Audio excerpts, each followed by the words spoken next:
আল্লাহ তাআলা মানব জাতিকে ফেরেশতাদের থেকে উত্তম বানিয়ে পাঠিয়েছেন। যেমন বলতে পারেন, হুজুর ফেরেশতারা তো গুনাহ করেন না, তা আমরা তো গুনাহ করি। এমন এমন ফেরেশতারা আছে, আল্লাহ তাআলা তাদেরকে শুধুমাত্র সিজদার অনুমতি দিয়েছেন, যে তুমি সিজদায় সারা জীবন পড়ে থাকবা কিয়ামতের আগ পর্যন্ত। আর এক ফেরেশতাকে বলছেন তুমি দাঁড়িয়ে থাকবা, দাঁড়িয়ে কিয়াম অবস্থায় থাকবা। আর এক ফেরেশতাকে বলছে তুমি রুকুর অবস্থায় থাকবা। অর্থাৎ আমাদের যে একেবারে পরিপূর্ণভাবে যে নামাজটা দিয়েছেন, পরিপূর্ণ যে ইবাদতটা দিয়েছেন, এ কি ফেরেশতাদেরকে দিয়েছেন? ফেরেশতাদের দেন নাই, দিয়েছেন কাদের? আশরাফুল মাখলুকাত, শ্রেষ্ঠের শ্রেষ্ঠ জীব। অর্থাৎ আল্লাহ তাআলা আমাকে আপনাকে সর্বশ্রেষ্ঠ জাতি হিসেবে দুনিয়ায় প্রেরণ করেছেন। কুনতুম খায়রা উম্মাতিন উখরিজাত লিন-নাস। আল্লাহ তাআলা বলতেছেন কুনতুম খায়রা উম্মাতিন উখরিজাত লিন-নাস তা'মুরুনা বিল মারুফি ওয়া তানহাউনা আনিল মুনকার। কুনতুম, তোমাদেরকে আল্লাহ তাআলা পাঠিয়েছেন খায়রুকুম মান তাআল্লামাল কুরআনা ওয়া আল্লামা। আল্লাহ তাআলা আমাকে আপনাকে প্রেরণ করেছেন উত্তম একটা মাখলুক হিসেবে, যাতে করে আমরা সৎ উপদেশ দিতে পারি, সৎ কাজের আদেশ দিতে পারি এবং অসৎ কাজ থেকে মানুষদেরকে ফিরিয়ে আল্লাহর পথে আনতে পারি। যাই হোক, আমি পবিত্র ঐশী বাণী কোরআনে পাক থেকে দুইটি আয়াত এবং একটা হাদিস তেলাওয়াত করেছি অল্প সময়ের ভিতরে। কোরআন এবং হাদিসের সমন্বয় কিছু আলোকপাত করার চেষ্টা করবো, যে আল্লাহ তৌফিক দান করে। আমরা গত জুমায় আলোচনা করতেছিলাম যে আমার আপনার নবী, বিশ্ব নবী, হায়াতুন নবী, নবীজি সাল্লাল্লাহু আলাইহি ওয়াসাল্লামের মিলাদ, নবীজি সাল্লাল্লাহু আলাইহি ওয়াসাল্লামের সিরাত। গত জুমায় ওনার আকৃতি কেমন ছিল, আমার আপনার নবী কেমন ছিল, ওনার আকৃতি কেমন ছিল, ওনার চোখ কেমন ছিল, ওনার ভুরু কেমন ছিল, ওনার চুল কেমন ছিল, অর্থাৎ ওনার ওয়াল বডির অ্যাড্রেস আমরা গত জুমায় আমরা আলোচনা করেছি, আমরা সবাই অবগত হয়েছি। কিন্তু এই যে আল্লাহ রসুল সাল্লাল্লাহু আলাইহি সাল্লামের গুণ, এই আল্লাহ রসুল সাল্লাল্লাহু আলাইহি সাল্লাম কেমন, তার দৈহিক গঠন কেমন, সে কেমন, এগুলো কিন্তু জানার বিষয়। আমলের কোনো আছে জায়গা? আমলের কোনো কায়দা নাই। কারণ আমার আপনার নবী বিশ্ব নবী, আল্লাহ তাআলা তাকে শ্রেষ্ঠের শ্রেষ্ঠ জীব, অর্থাৎ যাকে না বানাইলে আল্লাহ তাআলা আসমান জমিন চন্দ্র সূর্য গ্রহ নক্ষত্র আল্লাহ তাআলা কিছুই বানাইতেন না। সেই নবীর দৈহিক গঠন, অর্থাৎ নবীজি সাল্লাল্লাহু আলাইহি ওয়াসাল্লাম উনি কোনো সাধারণ মানুষ নয়, উনি অসাধারণ মানুষ। উনি যদি কেউ বলে উনি সাধারণ আমাদের মতন মানুষ ছিল, তাহলে ভুল হবে। সামনে আসতেছে ইনশাল্লাহ ওটা বলা হবে। উনি অসাধারণ মানুষ। আল্লাহ তাআলা ওনাকে 3 বার সিনা চাক করছেন। ওনার ওপেন সার্জারি, অর্থাৎ আমরা যেমন যদি কোনো বড় ধরনের কোনো অসুখ হয়, তাহলে ডাক্তারে বলে যে আপনার ওপেন সার্জারি, এই গলার থেকে নিয়ে একেবারে নাভির আগ পর্যন্ত সব ফেরে, সমস্ত নাড়ি ভুড়ি কলিজা সবকিছু বের করে দিয়ে আবার ওর মধ্যে ধুয়ে তারপরে আবার ক্লিন করে ভিতরে অনেক সময় প্রবেশ করা হয়। কিন্তু আল্লাহ নবী বিশ্ব নবীকে 3 বার এরকম করা হয়েছে, যে বিশ্ব নবী আল্লাহ তাআলা তাকে অসাধারণ মানুষ হিসেবে এই দুনিয়ায় প্রেরণ করছেন। সুবহানাল্লাহ। তিনি ফেরেশতাদের ফেরেশতা, তিনি ফেরেশতাদের থেকে আল্লাহ তাআলা তাকে উত্তম বানিয়েছেন। সুবহানাল্লাহ। যাই হোক, আল্লাহ পাক রব্বুল আলামিন নবীজি যখন দুনিয়া আসলেন অনেক ঘটনা ঘটেছেন, কিন্তু নবীজি সাল্লাল্লাহু আলাইহি সাল্লাম যখন ওনার মায়ের দুধ খায়, মা হালিমার দুধ খায়, কিন্তু মা হালিমার সাদিয়া রাদিয়াল্লাহু তাআলা আনহা, তো উনি আগে দুধ খান নাই, কিন্তু ওনার মা আমিনার দুধ খেয়েছেন। কিন্তু আরবের রীতি ছিল যে তায়েফ থেকে, গ্রাম্য এলাকা থেকে মক্কায় ছেলেদেরকে নিয়ে যেত, ছেলে মেয়েদেরকে দুধ পান করার জন্য তারা দত্তক নিত। টাকা, যেই আমি 2 বছর দুধ পান করাইবো, আমাকে এত টাকা দেওয়া লাগবে, এরকম ওই সময় নিত। কিন্তু বিশ্বনবী সাল্লাল্লাহু আলাইহি ওয়াসাল্লামের সময় আসছেন, তায়েফ থেকে মহিলারা আসছেন, এই মহিলাদের সাথেও হালিমাতুস সাদিয়া রাদিয়াল্লাহু তাআলা আনহাও রওনা দিয়েছেন। হালিমাতুস সাদিয়া রাদিয়াল্লাহু তাআলা আনহার উট ছিল একেবারে ক্ষীণকার, দুর্বল, হাঁটতে পারতো না ভালোভাবে। উটনি, উট বলা হয় পুরুষ, আর উটনি বলা হয় মহিলা উট। অর্থাৎ উটনি নিয়ে উনি, ওনার স্বামী আর ওনার এক ছেলে ছিল আব্দুল্লাহ, হালিমা রাদিয়াল্লাহু তাআলা আনহার। তো যখন তায়েফ থেকে মদিনায় মক্কায় চলে আসলেন, মক্কায় আসার পরে উনি এসে দেখে যে যারা ভালো ভালো ছেলে যারা তাদের সবাইকে নিয়ে গেছেন, কিন্তু একমাত্র একজন আছে, তিনি হলেন বিশ্বনবী মুহাম্মদুর রাসূলুল্লাহ সাল্লাল্লাহু আলাইহি ওয়াসাল্লাম। বিশ্বনবীকে কেউ নেন না। যে এমনি শোনে যে বিশ্বনবীর আব্বা দুনিয়ায় নাই, দুনিয়ায় আসার আগেই সে দুনিয়া থেকে চলে গেছেন। ওনা ওই মহিলারা নেত তো সবাই টাকার প্রবল দেখিয়ে, টাকার লোভে নিত, কিন্তু বিশ্বনবীকে এত টাকা দিতে পারবে না, দাদার কাছে লালন পালন হয়, দাদার কাছে তাকে মা আছে, এত টাকা দিতে পারবে না, কিন্তু কেউ নেয় না।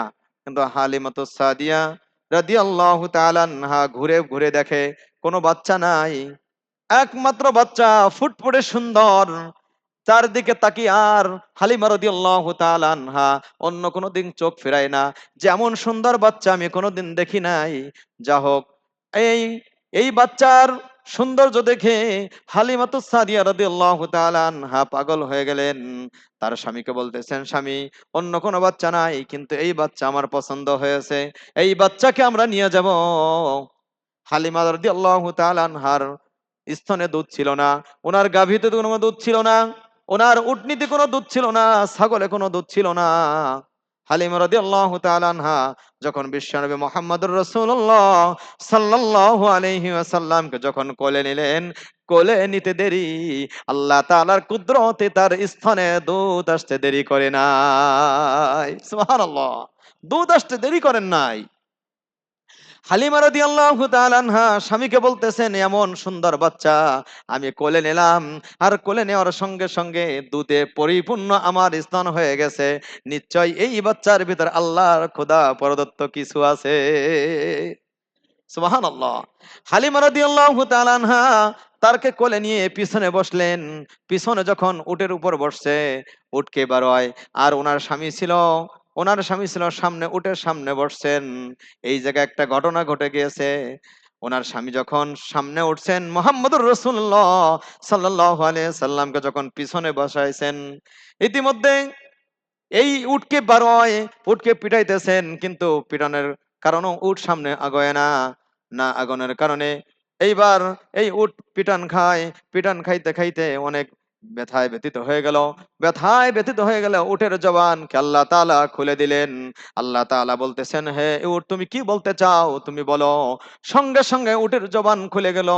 উটের জবান খুলে যে উঠে বলতেছেন, হে হালিমা, তোমার কোলে যেই মানবকে তুমি কোলে নিয়েছো, যাকে না বানাইলে আল্লাহ তাআলা আসমান জমিন চন্দ্র সূর্য গ্রহ নক্ষত্র, এমনকি আমি উট আমাকেও বানাইতো না, সেই মুহাম্মদুর রাসূলুল্লাহ আখির জামার নবী, তাকে তুমি পিছনে বসাইছো, আমি তাকে পিছনে বসিয়ে আমি ওর সামনে এক পাও অগ্রসর হইতে পারবো না। সুবহানাল্লাহ। এই কথা যখন শুনছেন, শোনার সঙ্গে সঙ্গে হালিমার স্বামী উঠ থেকে লাফ দিয়ে নেমে গেছেন। লাফ দিয়ে নেমে মুহাম্মদ সাল্লাল্লাহু আলাইহি সাল্লাম, বাচ্চা 2 বছর হয় নাই, মুহাম্মদ সাল্লাল্লাহু আলাইহি সাল্লামকে সামনে নিয়ে দিয়েছেন। সুবহানাল্লাহ। সামনে দিতে দেরি, আসার সময় একটা ঘটনা ঘটছিল যে হালিমাতু রাদিয়াল্লাহু তাআলা আনহা, ওনার যে উটনি ছিল, এই উটনি ছিল একের ক্ষীণকার, জীর্ণ শীর্ণ উটনি ছিল, হাঁটতে পারতো না ভালোভাবে। 2 দিন আগে তায়েফ থেকে রওনা দিয়ে মক্কায় যখন আসতো, তখন উনি একদিন পিছনে পড়ে গিয়েছিল। একদিন যখন পিছনে পড়ে গিয়েছে, ওই যারা একদিন আগে আসছে তারা সমস্ত বাচ্চা নিয়ে চলে গেছে, প্রায় অনেক দূরে চলে গেছে, কিন্তু হালিমা রাদিয়াল্লাহু তাআলা আনহা একদিন পিছনে পড়ে গেছেন। আল্লাহ তাআলা যখন বিশ্বনবী মুহাম্মদ সাল্লাল্লাহু আলাইহি ওয়াসাল্লাম যখন ওই উটের উপর উঠছে, আল্লাহ তাআলা উটের পাওয়ার, উটের শক্তি, যত উট ওই সময় মক্কা মদিনায় ছিল, সমস্ত উটনির থেকে আল্লাহ তাআলা বিশ্বনবী যে উটনিতে উঠছে, সেই উটনির উপর, সেই উটনির ভিতর আল্লাহ তাআলা পাওয়ারফুল ক্ষমতা দিয়ে দিলেন। সুবহানাল্লাহ। পাওয়ারফুল ক্ষমতা দিয়ে দিলেন।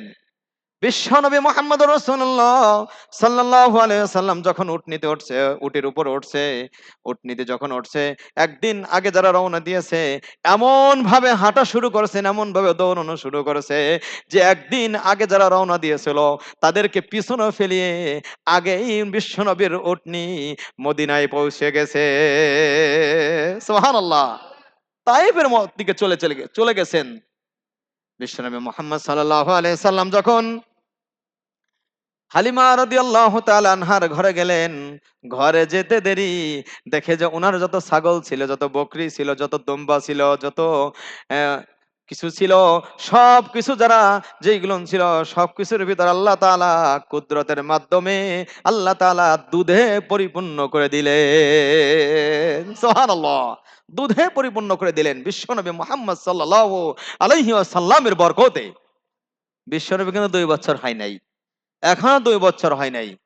বিশ্ব নবী মোহাম্মদ সাল্লাল্লাহু আলাইহি সাল্লাম, উনি ছিল আমানতদার, উনি ছিল ইনসাফগার। বিশ্বনবী মোহাম্মদ সাল্লাল্লাহু আলাইহি সাল্লামকে যখন হালিমা তার বাড়িতে নিয়ে গেলেন, উনার বাড়ির ভিতরে, উনার সংসারের ভিতর উন্নতি শুরু হয়ে গেল। সারা তায়েবের ভিতরে ওই সময় দুর্ভিক্ষ দেখা দিয়েছিল। দুর্ভিক্ষ ছিল যে উটনিগুলোর ভিতরে দুধ ছিল না, উটের কোনো ভালো অবস্থা ছিল না, মানুষের ভিতরে দুর্ভিক্ষ দেখা দিয়েছিল। বিশ্বনবী মুহাম্মদ সাল্লাল্লাহু আলাইহি ওয়াসাল্লাম যখন হালিমাতুস সাদিয়া রাদিয়াল্লাহু তাআলা আনহার বাড়িতে যখন গেলেন, সমস্ত উট, সমস্ত গরু, সমস্ত ছাগল, দুম্বা যা কিছু আছে সব কিছুর ভিতরে আল্লাহ তাআলা বরকত নাজিল করে দিলেন। আর যখন হালিমাতুস সাদিয়া রাদিয়াল্লাহু তাআলা আনহার কথা যখন মানুষ শুনে, তখন যেখানে হালিমা রাদিয়াল্লাহু তাআলা আনহার এই উটনিগুলো, এই দুম্বাগুলো যেখানে এরকম ভাবে ঘাসের জন্য গোসর দিয়ে আসে, সেখানে সমস্ত মানুষের যেই উটনিগুলো আছে সেখানে দিয়ে আসে যে হালিমার এরকম ভাবে যেই জায়গার থেকে উটনিতে ঘাস খায়, সেখান থেকে আমাদেরও যদি ঘাস খায় তাহলে আমাদের উটনিতে এরকম ভাবে দুধ হবে। কিন্তু এখানে কিসের বরকত? এখানে বরকত হচ্ছে একমাত্র বিশ্বনবী মুহাম্মদুর রাসূলুল্লাহ সাল্লাল্লাহু আলাইহি ওয়াসাল্লামের বরকত। বিশ্বনবী মুহাম্মদুর রাসূলুল্লাহ সাল্লাল্লাহু আলাইহি সাল্লামের বরকত শুরু হয়ে গেল।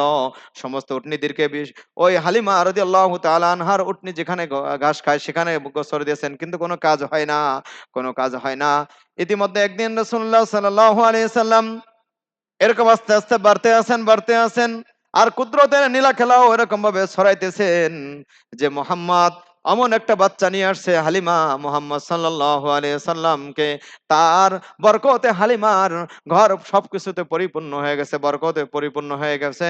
এরকম সুন্দর আর এরকম ভাবে ভাগ্যবান একটা বাচ্চা যদি আমরাও পাইতাম তাহলে আমরাও কত না লাভবান হইতাম। যাই হোক, হযরত মুহাম্মদুর রাসূলুল্লাহ সাল্লাল্লাহু আলাইহি ওয়াসাল্লাম একদিন এরকম ভাবে ছোট বাচ্চা মুহাম্মদ সাল্লাল্লাহু আলাইহি ওয়াসাল্লাম বসে আছেন। এরপরে একটু হাঁটা শিখছেন, আস্তে আস্তে হাঁটা শিখছেন। উনার ভাই ভাই হচ্ছে আব্দুল্লাহ। ওই আব্দুল্লাহর সাথে কিছু দূর হাঁটতে কিছু দূর গেছেন, যাওয়ার পরে একটা মাঠের ভিতরে গেছেন। মাঠের ভিতর দুইজনে খেলা করতেছেন। ইতিমধ্যে আসমান থেকে দুইজন ফেরেশতা আসছে। দুইজন ফেরেশতা আসে, দেখে যে মুহাম্মদ সাল্লাল্লাহু আলাইহি ওয়াসাল্লামকে এরকম চিৎ করে শোয়াইছেন। চিৎ করে শোয়ানোর পরে মুহাম্মদ সাল্লাল্লাহু আলাইহি ওয়াসাল্লামের এই সিনা মোবারক এমন সুন্দরভাবে ধরছে, ধরার সাথে সাথে দুই সিনা এরকম ভাবে ফেরে ফেলাইছে। হাত দিয়ে টান দিয়েছেন, টান দেওয়ার সঙ্গে সঙ্গে মুহাম্মদুর রাসূলুল্লাহ সাল্লাল্লাহু আলাইহি ওয়াসাল্লাম সবকিছু বের হয়ে গেছেন। বের হইতে দেরি, এই যে দুইজন ফেরেশতা তারা এরকম কি যেন কিভাবে করে এরকম ধুইলেন, কিন্তু উনার যে ভাই ছিল আব্দুল্লাহ, এই সব কিছু দেখে ওখান থেকে দৌড় মারছে। এমন দৌড় দিয়ে মায়ের কাছে চলে গেছেন। মায়ের কাছে বলতেছেন, মা গো, ও মা, আমার যে ভাই মুহাম্মদ সাল্লাল্লাহু আলাইহি ওয়াসাল্লাম, তাকে এরকম ভাবে দুইজন লোক এসে তার পেট ফেরে ফেলাইছেন। ফেরে ফেলানোর পরে অনেক কিছু করছেন। মা, আমার খুব ভয় লাগতেছেন। মুহাম্মদ রাসূলুল্লাহ সাল্লাল্লাহু আলাইহি সাল্লামকে এই পেট সিনা করার পরে, ওপেন সার্জারি করার পরে ফেরেশতারা ওখান থেকে আবার চলে গেছেন। মুহাম্মদ সাল্লাল্লাহু আলাইহি সাল্লাম ওখান থেকে দৌড় দিয়ে মা হালিমার কাছে চলে গেছেন। মা হালিমাতুস সাদিয়া রাদিয়াল্লাহু তাআলা আনহা ভয় পেয়ে গেলেন যে এই বাচ্চা তো যেমন তেমন কোনো বাচ্চা নয়, আমি এখনই তার মায়ের কাছে ফিরিয়ে দিয়ে আসি। হালিমাতুস সাদিয়া রাদিয়াল্লাহু তাআলা আনহা ওই সময় ওই সময় বিশ্বনবীর মায়ের কাছে, আমিনার কাছে দিয়ে আসলেন আর বলতেছেন, মা গো, আপনার সন্তান অনেক ভাগ্যবান। আপনার সন্তান যখন আমার ঘরে গিয়েছে, আমার সব কিছুর ভিতর বরকত শুরু হয়ে গেছে। সুবহানাল্লাহ, বরকত শুরু হয়ে গেছে। হালিমাতুস সাদিয়া বলতেছেন, ও আমিনা বলতেছেন, ও হালিমা, তুমি তো সামান্য কিছু দেখছো, আমার মোহাম্মদ যখন আমার পেটে আসছে আমি যে কত হাজার হাজার ঘটনা আমি দেখেছি, এইগুলো যদি তুমি দেখতা তাহলে তুমি আরো পাগল পারা হয়ে যাইতা।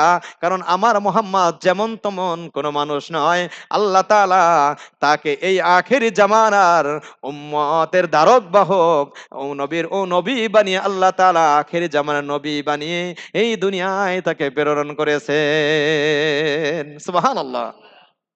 যা হোক, হালিমাতুস সাদিয়া রাদিয়াল্লাহু তাআলা আনহা চলে গেলেন।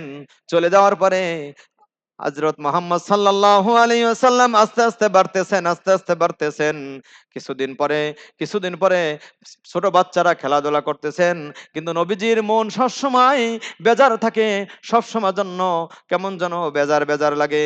মুহাম্মদ সাল্লাল্লাহু আলাইহি ওয়াসাল্লাম একদিন বিকালবেলা খেলাধুলা করতে গেছেন, বাচ্চারা খেলাধুলা করতেছেন, সেখানে গেছেন। যাওয়ার পরে দেখেন বাচ্চারা খেলাধুলা করতেছেন। যখন সন্ধ্যা ঘনিয়ে আসলো, দেখেন যার যার পিতা এসে মা এসে সন্তানদেরকে নিয়ে যাচ্ছে, কিন্তু মুহাম্মদুর রাসূলুল্লাহ সাল্লাল্লাহু আলাইহি ওয়াসাল্লামের একটা মাত্র দুঃখ যে যার যার পিতা এসে সন্তান তার আব্বা এসে তার সন্তানকে নিয়ে যায়, কিন্তু আমার আব্বাজানকে আমি তো জীবিত, আমি দুনিয়া আসার পর আমার আব্বাজানকে দেখি নাই, আমাকে কে নেবে? মুহাম্মদ সাল্লাল্লাহু আলাইহি ওয়াসাল্লাম সন্ধ্যা ঘনিয়ে আসলো, এই মাঠের থেকে যায় না। আমিনা আমিনা এরকম ভাবে চিন্তায় পড়ে গেলেন যে আমার মোহাম্মদ কই খেলাধুলা করতে গিয়েছিল ছেলেদের সাথে।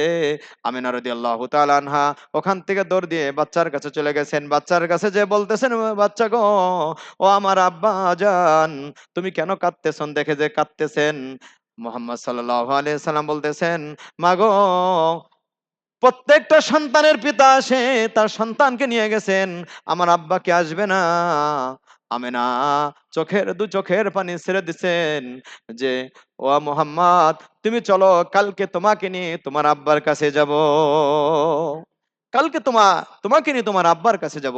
ওনার শ্বশুর ছিল আব্দুল মুত্তালিব, তাকে বলতেছেন, আব্বাজান প্রতিদিন কান্নাকাটি করে আপনার নাতি প্রতিদিন কান্নাকাটি করে তার আব্বার জন্য, আমাকে পারমিশন দেন আমার সন্তানকে নিয়ে আব্দুল্লাহর কাছে যাই। আব্দুল্লাহ ছিল হযরত মুহাম্মদ সাল্লাল্লাহু আলাইহি ওয়াসাল্লামের পিতা। মুহাম্মদ সাল্লাল্লাহু আলাইহি সাল্লাম যখন 5 মাসের গর্ভে আসে, এই সময় আল্লাহ তাআলা হযরত আব্দুল্লাহকে দুনিয়ার থেকে নিয়ে গেছিল। আর আব্দুল্লাহ যখন ওই সময় যখন মুহাম্মদ সাল্লাল্লাহু আলাইহি ওয়াসাল্লাম যখন গর্ভে, এই 5 মাস বয়সে আব্দুল মুত্তালিব তাকে পাঠিয়েছিল সিরিয়ায়। সিরিয়ার থেকে আসার পথে, সিরিয়ার থেকে আবওয়া নামক এক স্থান আছে, এখানে অসুস্থ হয়ে পড়ে, হঠাৎ করে অসুস্থ হওয়ার সঙ্গে সঙ্গে ওখানে মৃত্যুবরণ করে। ওখানেই বিশ্বনবী মুহাম্মদ সাল্লাল্লাহু আলাইহি ওয়াসাল্লামের পিতা আব্দুল্লাহকে ওখানে এরকম ভাবে দাফন করা হয়েছিল। এরপরে পরের দিন বিশ্বনবী মুহাম্মদ সাল্লাল্লাহু আলাইহি সাল্লামকে নিয়ে, দুইজন দাসীকে নিয়ে আমিনা চলে গেল আব্দুল্লাহর কবরের কাছে যে মুহাম্মদ সাল্লাল্লাহু আলাইহি সাল্লামকে দেখিয়ে দিলেন, আমিনা, ও আমার সন্তান আব্দুল্লাহ, এই হলো তোমার আব্বাজানের কবর, আব্দুল্লাহর কবর। হযরত মুহাম্মদুর রাসূলুল্লাহ সাল্লাল্লাহু আলাইহি সাল্লাম যখন শুনলে যে আমার আব্বাজান দুনিয়ায় নাই, এই হলো তার কবর, এই ছোট বালক এই সময় এমন ভাবে ডাক দিয়েছেন, আব্বা, শুধু কাঁদতেছেন আর কাঁদতেছেন আর কাঁদতেছেন আর গৌরাইতেছেন। বিশ্ব নবীর এই দৃশ্য দেখে সমস্ত ফেরেশতারা কান্নাকাটি করা শুরু করে দিয়েছেন আর বলতেছেন, এই ছোট বালক যদি এরকম কান্নাকাটি করে তাহলে আল্লাহ তাআলা তো সহ্য করতে পারবে না।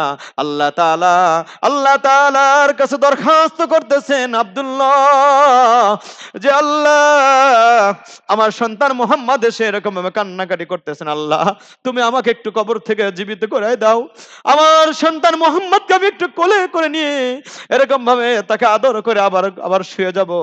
আল্লাহ তাআলা আব্দুল্লাহকে বলতেছেন যে, আব্দুল্লাহ, তোমার সন্তানকে তোমাকে যদি এখন জীবিত করাই দেয়, তাহলে কিয়ামত পর্যন্ত কোনো মানুষকে আমি আর এরকম ভাবে জীবিত করাইব না।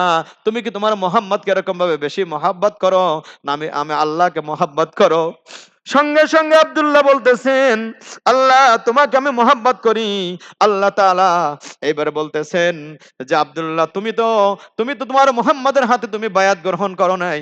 তোমার মুহাম্মাদের হাতে কালিমা পড়াই আমি আল্লাহ তাআলা কাল কিয়ামতের ময়দানে কঠিন হাসরের দিনে আমি আল্লাহ তোমার মুহাম্মাদের হাতে কালিমা পড়াই আমি তোমার মুহাম্মাদের সাথে জান্নাতে দাখিল করে দিব। সুবহানাল্লাহ। যখন এই কথা, যখন আল্লাহর পক্ষ থেকে এই কথা আব্দুল্লাহ যখন শুনলেন, আব্দুল্লাহ বলতেছেন আমি আর জীবিত হইতে চাই না, আমার মোহাম্মদকে আপনি সান্ত্বনা দেন। মোহাম্মদ সাল্লাল্লাহু আলাইহি সাল্লাম গৌরাগৌরি করতেছেন।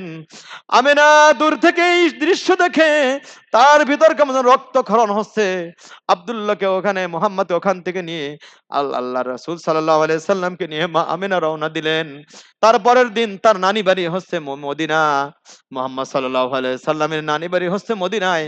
ওখান থেকে ঘুরে যখন 6 বছর ওই সময় আসছে, যে 6 বছর বয়স মোহাম্মদ সাল্লাল্লাহু আলাইহি সাল্লাম পথিমধ্যে মা আমিনা হঠাৎ করে অসুস্থ হয়ে গেল। হঠাৎ করে অসুস্থ হয়ে যাওয়ার পরে মা আমিনাকে আল্লাহ তাআলা দুনিয়ার থেকে নিয়ে গেলেন। মা আমিনাও দুনিয়ার থেকে চলে গেলেন। এই কোলে উঠে মায়ের গলা ধরে এরকম ভাবে হাউমাউ করে কান্নাকাটি করা শুরু করে দিয়েছেন মোহাম্মদ সাল্লাল্লাহু আলাইহি ওয়াসাল্লাম। আর বলতেছেন, মাগো, আব্বাকে দেখতে এসে মাকে হারিয়েলাম। আমি তো এখন চির ইতিম হয়ে গেলাম। মাগো, আমাকে এখন কে দেখবে? মাগো, আমাকে আজ কে দেখবে? দুইজন দাসী ছিল। দাসীর এরকম ভাবে কান্নাকাটি করতেছেন। হায় রে, কি দৃশ্য! এই দৃশ্য আগে পরে আমরা দেখি নাই। যেই নবীকে না বানাইলে আসমান জমিন চন্দ্র সূর্য গ্রহ নক্ষত্র আল্লাহ কিছুই বানাইতেন না। সেই নবী সেই নবী এতিম হয়ে দুনিয়া আসছে রে বাবা। সেই নবীজি সাল্লাল্লাহু আলাইহি সাল্লাম বলছেন, আমার কোন উম্মত যদি কোনো ইতিমের মাথায় যদি হাত তুলে, যদি হাত বুলায় দেয়, আমি মুহাম্মদুর রাসূলুল্লাহ কাল কিয়ামতের ময়দানে কঠিন হাসরের দিনে এই ইতিমকে হাত বুলানোর কারণে আমি মুহাম্মদ ওই ব্যক্তিকে আমার সাথে জান্নাতে নিয়ে যাইব। সুবহানাল্লাহ, জান্নাতে নিয়ে যাব। ভাইরা আমার, সেই নবীর উম্মত আমরা। সময় শেষ, 5 মিনিট বেশি হয়ে গেছে। নবীজির সিরাত যদি আলোচনা করতে থাকি তাহলে দিনকে দিন চলে যাবে, রাতকে রাত চলে যাবে, তারপরে সিরাত শেষ হবে না। এই জন্য ভাইরা আমার, নবীজির আদর্শে আদর্শবান হয়ে আমরা নবীজিকে ফলো করে, নবীজির যেরকম 5 ওয়াক্ত নামাজ পড়েছে, হক ভাবে চলাফেরা করেছে, সেইভাবে হক ভাবে চলাফেরা করে একমাত্র রিজাই মাওলা আল্লাহ রাজি খুশি করে আমাদের সকলকে জীবনকে সুন্দর করে আমরা যেন সকলকে আল্লাহ তাআলার সুন্দর পরিপাটি হয়ে আল্লাহ এবং আল্লাহ রাসূলকে অনুকরণ করে আল্লাহ তাআলা যেন আমাদের প্রত্যেককে আমাদের জীবনকে সাজানোর তৌফিক দান করুক। আমিন। ওমা আলাইনা ইল্লাল বালাগুল মুবিন। শেষ করতে পারলাম না। আজকে শেষ করলাম এই পর্যন্ত যে নবীজি 6 বছর বয়সে তার মাকে হারাইলেন, পিতাকে হারাইলেন দুনিয়া আসার আগে। এই পর্যন্ত শেষ হলো। ইনশাআল্লাহ আগামী জুমায়ের পরের থেকে হবে ইনশাআল্লাহ। আল্লাহ যদি তৌফিক দান করেন, যে উনি 8 বছর বয়সের সময় কাকে হারাইছেন, ওনার দাদাকে হারাইছেন, ওনার চাচার কাছে ছিল তাকে হারাইছেন। এরপরে উনি কয় বছরের সময় বিবাহ করেছেন। অর্থাৎ ওনার যে হ্যাঁ, সবকিছু ওনার যেই অ্যাড্রেস গুলো, অর্থাৎ ওনার যে সিরাত গুলো আস্তে আস্তে পর্যায়ক্রমে সবকিছু আলোচনা হবে।